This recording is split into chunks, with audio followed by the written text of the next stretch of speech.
Rain slicked the kitchen island, droplets catching the dim morning light like tiny prisms. A leather notebook lay abandoned, still damp from groceries she had carried inside. The elastic band had slipped, the first page already open. I glanced at it, one sentence, black ink, sharp. Life would be better without him. I am Evan Cole, 37, a logistics manager. I notice patterns. I read data in routines, in habits, in silences. Today, I read one truth etched on paper. The coffee mug in my hand trembled as I rinsed it, letting the faucet's rhythm calm the spike in my chest. Weeks had eroded us. Hugs thinned, eye contact shortened. Dinners became silent counters of scrolling screens and hurried bites. Yoga classes stretched long into the night. Saturdays were hers. Sundays, she slept through the hours we had once held sacred. Nothing dramatic, yet every act intentional. Fights were polite, cutting in small, precise slices. Politeness, the worst intimacy killer, had replaced warmth. In her room, a new lockbox stood sentinel. Passwords on shared accounts changed, calendars filled with me-time blocks that stretched like rivers into infinity. I didn't panic. I planned. Every missed gesture, every delayed smile, every gentle refusal mapped a trajectory. I cataloged the spare keys removed from the hook, updated beneficiaries, scanned deeds and car titles into a folder marked contingencies. I wasn't fleeing, I was preparing for certainty.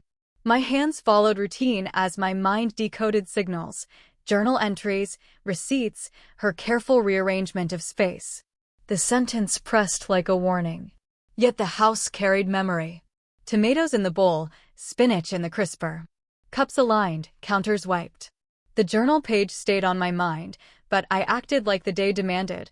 Coffee boiled, cutting board cleaned, pasta set to simmer. Every movement rehearsed in quiet precision. It was not performance. It was logistics, the calm armor of a man learning the finality of respect. Even when she returned, drenched in evening light and new perfume, her smile polite and distant, I asked only one thing, "Are you happy?" A shrug. Her space requested, I did not argue. Silence became a language, measured in breaths, in clicks of faucets and burners, in the subtle management of ordinary life. That night I lay awake, hands behind my head, inventorying what remained. Neutral is underrated. Neutral is where clarity lives. Outside, the city murmured, sirens, distant conversations, the soft hum of streetlights. Inside, the journal waited silently. I did not photograph it. I didn't need proof. I only needed to understand the shape of the coming days. She spoke of independence like it was a script she had memorized. Digital detox, setting boundaries, creative reset. Calendars shifted under her fingers. Old routines were erased without discussion. Each small act, polite and precise, was a wedge, and I cataloged them quietly. I began my countermeasures in equal measure. New storage unit rented, duffel packed with my essentials, legal counsel engaged. No confrontation, no dramatic show, just calculated steps to ensure I retained agency over my life. The house became a stage, her movements the performances, mine the backstage cues. Social media amplified the tension. Her friends tagged posts, whispered moral judgments into digital ears, while I observed without response. The smallest provocation a lingerie delivery left in plain sight was cataloged, not reacted to. My responses were measured, limited to logistics, shared accounts, appointments, notifications. Emotional investment was throttled. At night, I wrote 3 lines in a notebook, silent affirmations to remind myself that life was not what others claimed it to be, but what I maintained it to be. Miles run along the river, routines executed in near ritual precision. Meals eaten alone at counters we had once shared. Silence, not punishment, guided my presence. Her trial separation proposal arrived with measured neutrality. 30 days, separate rooms, separate accounts, continued respect. I responded with clarity, refusing informal negotiation. Respect is not a clause, it is a container. My attorney coordinated every step. Paperwork, schedules, budgets, all executed with clinical calm.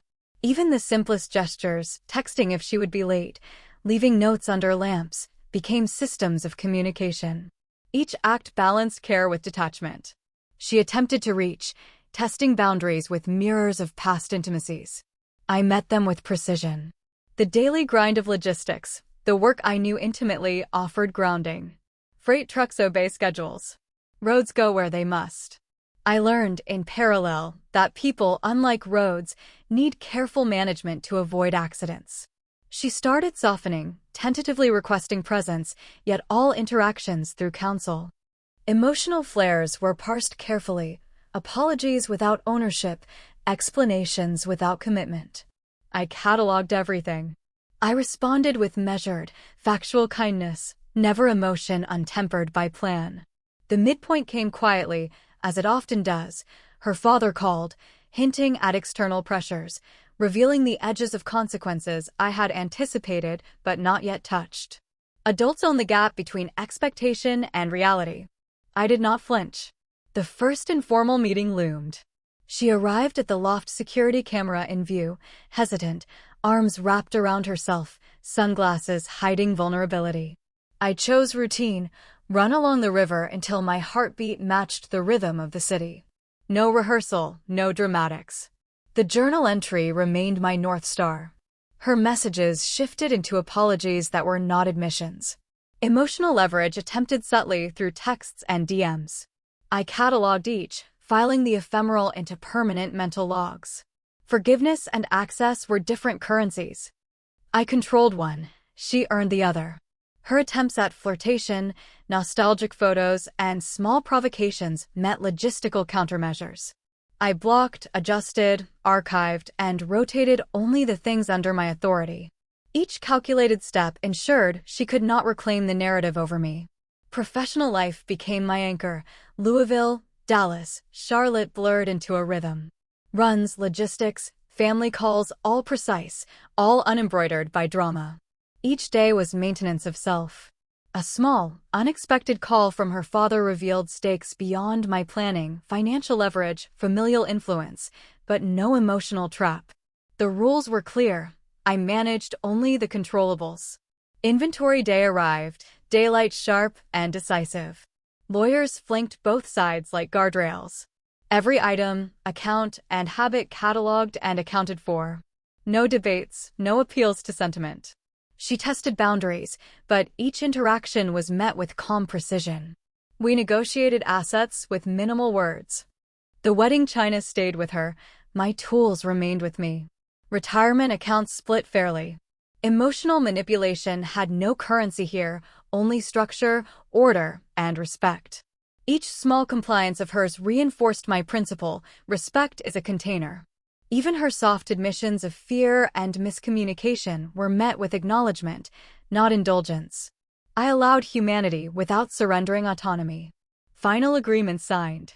Legal and financial closure executed with surgical calm.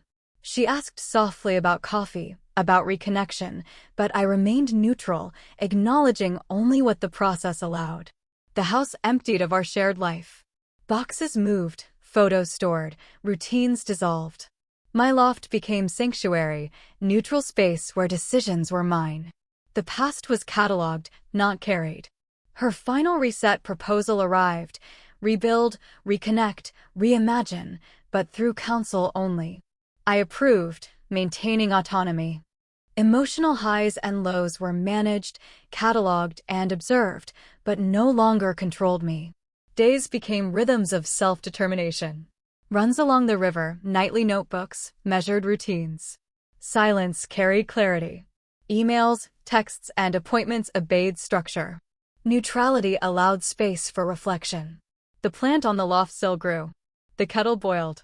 A man, finally responsible for his own life, observed small signs of progress without attachment.